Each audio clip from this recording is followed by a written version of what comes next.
Hello there, this is Joyce Blog. I'm Tong Yu Huang.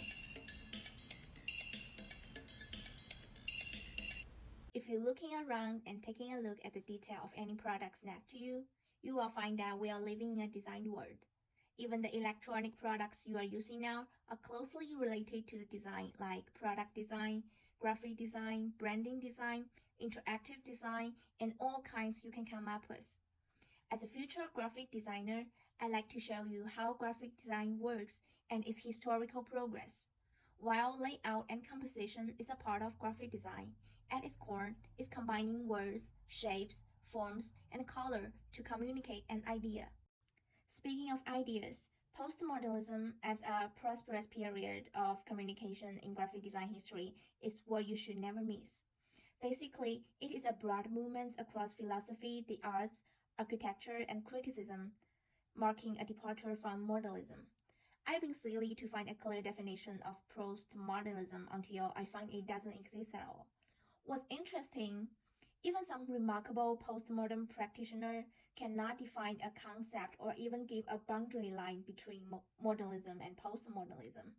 And this caused my curiosity about the reason and meaning of postmodernism. What is postmodernism? In the book Graphic Design History, a Critical Guide by Johanna Drucker and Emily McCrish mentions that the new wave of design that defined itself in reaction to modernism started in the 1970s, while some opponents believe it began in the 1960s. Well, let's hold this question for a second and figure it out later. This was initiated by Wolfgang Weingart, who joined the Basel School of Design in 1968, emphasizing the restriction of human intuition on design, advocating that readability can be sacrificed for performance. So, postmodernism has been one of the most controversial movements in art and design history, according to Victoria and Albert Museum. There's no one can give a clear definition of postmodernism because it contains too many different approaches to artistic creation. According to April Greiman, postmodernism broke the orthodoxy of modern design, with form following style rather than function, and Ted stated that postmodernism to some extent defies definition, as there's no one postmodern style or theory on which it is hinged. For instance, it started with pop art in the 1960s and followed by neo-dadaism, conceptual art, feminist art, glitch art, punk, Memphis, and so on in later years. What is the difference between postmodernism and modernism? As we mentioned before, postmodernism marking a departure from modernism was its progress and advance then. In other words, why we need it. These two have been constantly compared by people from all kinds of industries, like artists, designers, architects, and me, an enthusiastic GD student. Liam Bax claimed that many designers believe that postmodernism was merely destructive self-indulgence. It's a mixture of various styles without formal characteristics, although it was recognized as a new way of thinking about art and design. To be specific, modernism advocates that a design aesthetic based on universal principles can be used for any purpose regardless of historical conditions, while postmodernism often uses historical communication as a stylistic reference and reconfigures political significance in its process. Images whose authenticity and originality were compromised are discussed as simulacra, with no connected source or context as a sign of function or free floating. The products of postmodern culture may sometimes bear similarities to modernist works, but their inspiration and purpose are fundamentally different because postmodernism is a reaction to modernism. Modernism had been based on clarity and simplicity for the purpose of opening a window onto a new world with progress and machine-like perfection, while postmodernism is complexity, contradiction, imperfect, and far from perfect future. Therefore, people compare them to utopia and dystopia. Actually, these two terms are indistinguishable, no matter using what kind of style terms to define. In my opinion, many aspects of the latter are the development and evaluation, strengthening, and tone changing of certain styles that the former already possessed. Postmodernism's exploration and efforts on the form are almost opposed by modernism, and that's exactly why it called postmodernism, because it doesn't exceed the scope of modernism. What are some main styles of postmodernism in design? Well, let's come to the most exciting part, taking a look at these brilliant artworks from the various different styles under the period of postmodernism. The sign of the arrival of postmodernism, that is the pop art and Neo Dada that came in post-war America. Pop art proposed by English art critic Terence Holloway in 1956 is a movement of exploring the connection between popular culture and fine art, which attempts to overthrow the abstract expressionism and turn into symbols, trademarks, advertisement, comic books, and other figurative mass cultural themes. The work Just What Is It That Makes Today's Homes So Different, So Appealing by Richard Hamilton in 1956 is considered as one of the most famous in British post-war art, also as a flag of pop art. Reputedly, when Hamilton was planning the collage, he made a list of categories to merge: men, women, food, history, newspapers, cinemas, domestic appliances, cars, space, comics, TV, telephones, information, quoted in Richard Hamilton 1992. This image shows all the available information on communication methods at the time, reflecting Hamilton's ironic interest in popular culture and modern technology. After a decade, New Dada appeared, and this retroacted to by Robert Rauschenberg in 1963 is among the most notable works. Robert combined hand-painted with printed materials on the hardened fabrics instead of pristine canvas to make the provocations further complicated. Recently, a new generation of artists has born on the basis of these breakthroughs, so that the romanticization of artists' hands becomes the key. Also in 1960s, conceptual art has caught people's eyes. The conceptual art advocates that the idea involved in the work are more important than the materiality or even traditional aesthetics. What's more important is its concept rather than tangible performance. I found this really interesting one, Artist Shit by Piero Mazzoni in 1961. This work consists of 19 tin cans with each 30 grams and attached a label in Italian, English, French, and German. What makes it interesting is, according to his friend, the artist Agostino Bonanumi, this can is actually filled with plaster instead of feces and made of steel instead of tins. Thus, its context cannot be determined by X-ray or scanned. However, if you want to open it to check it out, it will lose its value and become a real worthless shit. Around the late 1960s to early 1970s, feminist art emerged with the second wave feminism.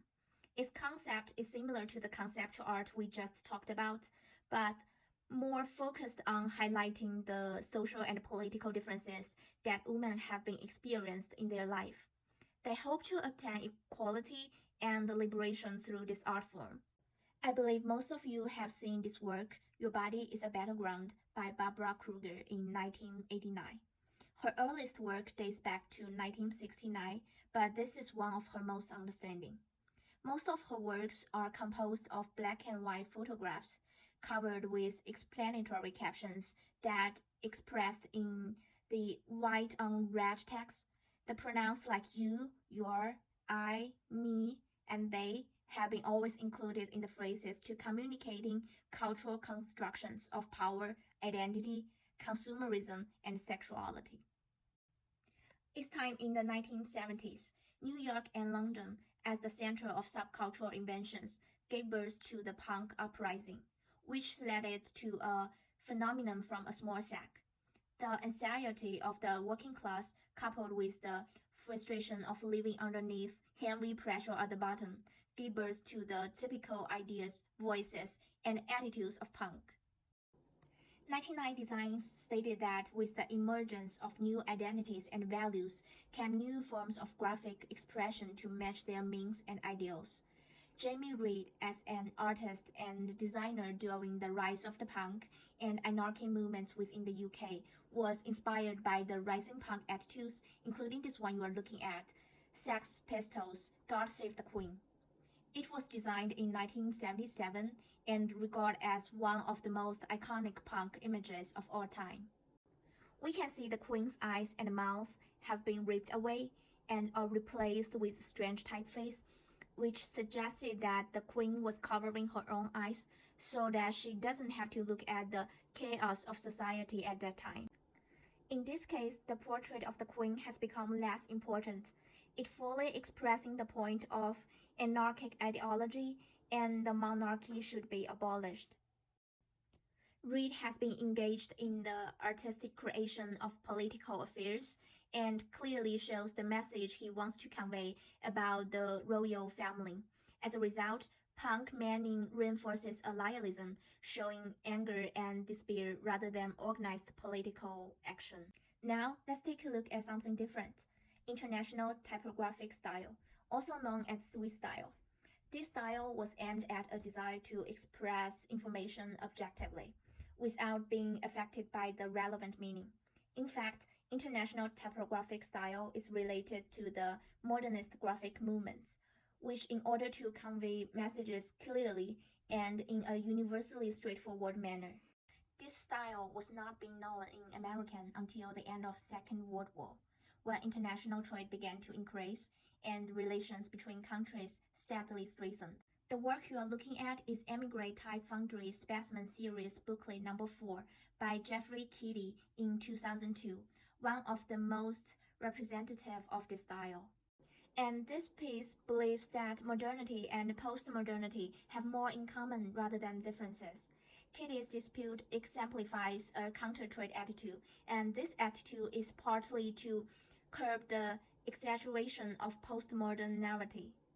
Emigre was founded in 1984 as an independent foundry, developing fonts without an association to the typesetting equipment manufacturer. They developed a series of most cutting-edge fonts in a good part of the late 1980s and most of 1990s, and provided a channel to show the potential of its typeface design in its magazine, Emigre magazine. Emigre as a graphic design magazine is one of the earliest publications using Macintosh computers, had a great influence on graphic designer moving into desktop publishing. The style and graphic meaning of this postmodern attitude have proposed digital design, and electronic technology has brought changes in its practice and concept to the field. On its practical level, desktop computers provided individual designers with unprecedented involvement in every aspect of production. Time to the 1980s, the Memphis Group has emerged. The Memphis Group responded to the minimalistic and structured status quo of the 1970s by creating an extraordinary aesthetics idea centered on unpredictability and humor.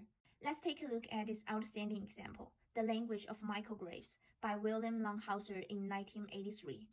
William Longhauser is a U.S. graphic designer influenced by postmodern style, and this poster is for an exhibition of the work by Michael Graves, a postmodernist architect who rebelled against modernist tradition.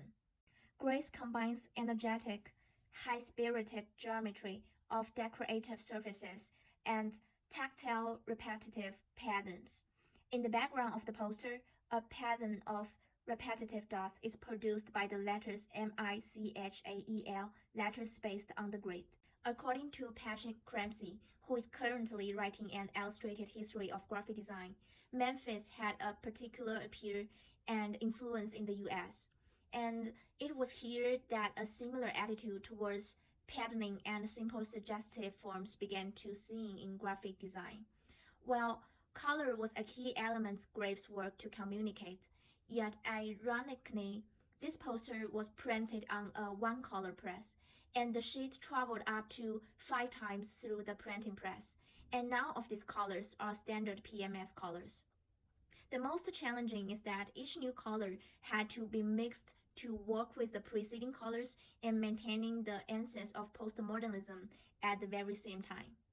How does postmodernism solve contemporary issues? From pure graphics, postmodernism prefers expressive design as well as revolting the strict constraints, and many of the designers who initiated this movement were still very young and thoughtful. Therefore, their works usually came with ironic and or deeper meaning, like radical political statements, the construction of historical benchmarks, or socio-economic comments. It doesn't mean modernism did not involve these things, but less pronounced than postmodernism does. I do think this was the era of ornamental designs, and this decorative style reflects its great cultural tolerance.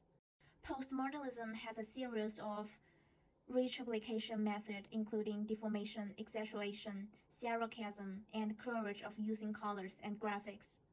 Through these features, we are able to see the values that it has brought to us. That is, postmodernism possesses the capability to solve functional problems while also taking into account people's emotions. They rescuing people from a simple and boring life and helping people to speak out the dissatisfied social phenomenon. And I think that might be why postmodernism came about and what it means to be postmodern. So, what is your conclusion about when postmodernism began? As far as the timeline is concerned, I think I will be on the side of 1960s.